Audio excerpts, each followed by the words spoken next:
drills agility, balance, and coordination.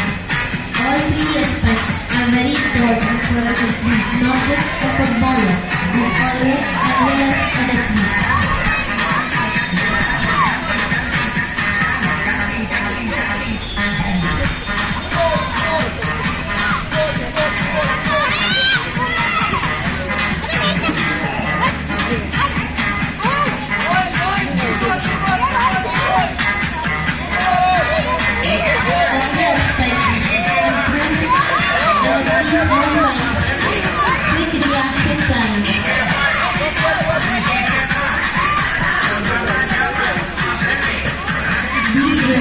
Are benefited not only towards their fitness but it also helps